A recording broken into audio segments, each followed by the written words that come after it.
Greetings, students. My name is Priscilla Valerio at Carlos Albizu University, and today we'll be talking about effective study skills.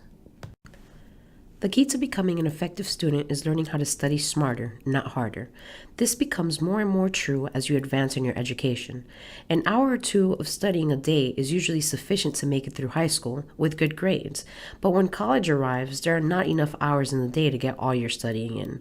While some students are able to breeze through school with minimal effort, this is the exception. The vast majority of successful students achieve their success by developing and applying effective study habits. If you want better grades, you need more effective study habits. The key to effective studying isn't cramming or studying longer, but studying smarter. You can begin studying smarter by learning and following these key elements of studying: organization, time management, learning styles, reading with a purpose, active participation in class, note-taking, metacognition, and using technology and 21st century skills. Between homework, tests, and extracurricular activities, it is all too easy for things to slip through the cracks.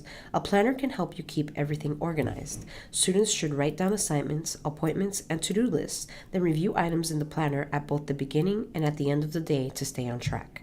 It is also recommended for students to reward themselves after tasks are completed.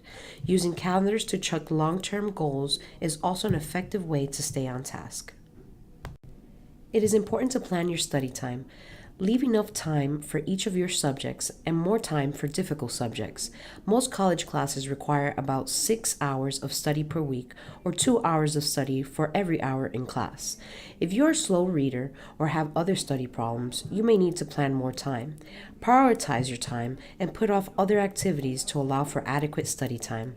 You may find it necessary to postpone or eliminate certain activities in order to fulfill your goals as a student.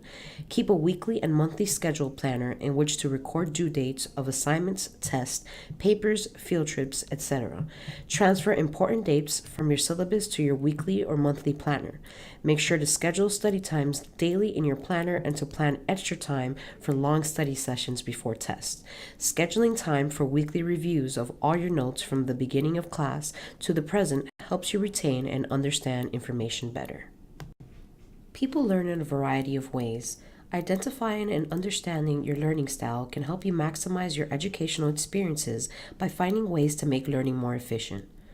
One popular theory, the VARK model, identifies 4 primary types of learners: visual, auditory, reading and writing, and kinesthetic. Each learning type responds best to a different method of teaching. Visual learners are those who learn best through what they see. They learn best when they use graphical ways to represent what they are studying. They prefer it when information is represented in diagrams or graphs.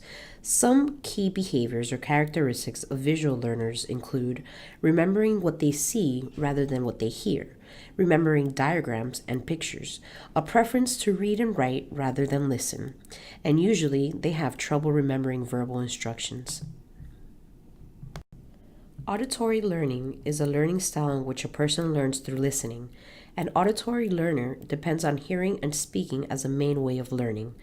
Some things that auditory learners can do to learn better include sitting where they can hear, having your hearing checked on a regular basis, using flashcards to learn new words, reading them out loud, of course, reading stories, assignments, or directions out loud, and recording yourself spelling words and then listening to the recordings. Kinesthetic learning or tactile learning is a learning style in which learning takes place by the student carrying out physical activities rather than listening to a lecture or watching demonstrations. People with bodily kinesthetic learning styles learn best when they are permitted to use their tactile senses and fine and gross motor movements as part of their learning process. They often prefer direct involvement with the material they are learning rather than worksheets or reading from a book. Reading with a clear, meaningful purpose helps students gain more from texts. They're able to monitor their reading, figure out what information is most important, and be confident that their reading was successful. Some steps to incorporate into your reading sessions include looking at pictures and captions, maps, graphs, and charts, reading the chapter titles, bold headings, vocabulary in bold print, and trying to determine the big picture, reading the chapter, and finally summarizing the main idea. This is a skill that takes time and will not be achieved readily, so keep up the good work and eventually it will happen. Active listening is a skill that can be acquired and developed with practice. However, active listening can be difficult to master and will therefore take time and patience to develop. Active listening means, as its name suggests, actively listening. That is, fully concentrating on what is being said rather than just passively hearing the message of the speaker. Active listening involves listening with all senses, as well as giving full attention to the speaker. It is important that the active listener is also seen to be listening. Otherwise, the speaker may conclude that they are talking about something uninteresting to the listener.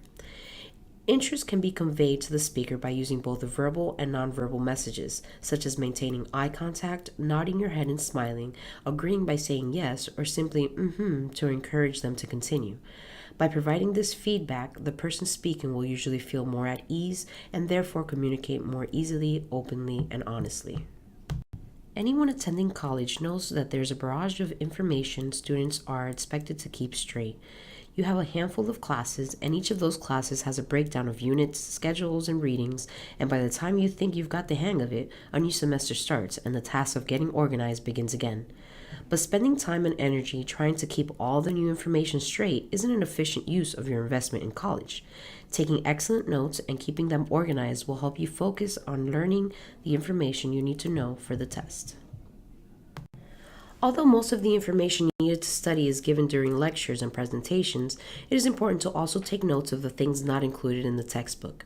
Make sure to record supporting details, record examples, write questions that need clarifications, and write information that is repeated. In this day and age, students have access to an abundance of technology, software, and mobile apps that can make studying a lot more efficient.